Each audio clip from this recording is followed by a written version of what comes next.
Chopper's Real One here on a bright sunny day here in Townsville. Yeah, it's raining. Hey, I was out at Angel Paws. So I'm just giving you a look in my workshop. I've had a bit of a clean up in here. Look at that. There's something's missing from my workshop. You guys still have to tell me what it is. I know what it is, but you know. So anyways, I was up at Angel Paws headquarters. I got a little phone call.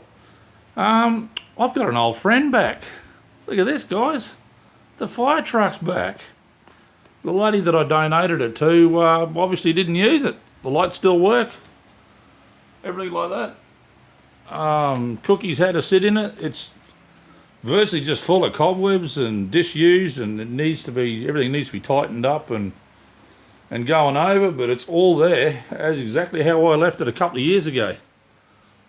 So my old mate's home. I'm so glad to have that back. I had a bit of remorse of giving it away, but I'm so glad I have it back now. So onwards and upwards. I don't know whether to keep it, rebuild it, destroy it, build something else. What do you guys leave a comment down in the comments down there? What do you think? Keep the fire truck, destroy it, rebuild it. I have a few ideas, but yeah, we'll see what happens, guys.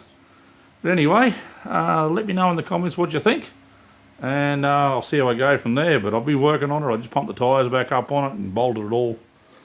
The bolts are a bit loose in it. I had to go and try and buy some little clips for the inside, which I can't get. I got the wrong ones. There they are down there. They're the wrong size, but it doesn't matter. I'll see what I can find. But yeah, anyway, guys, my old mate's back. I'm so glad to have that fire truck back.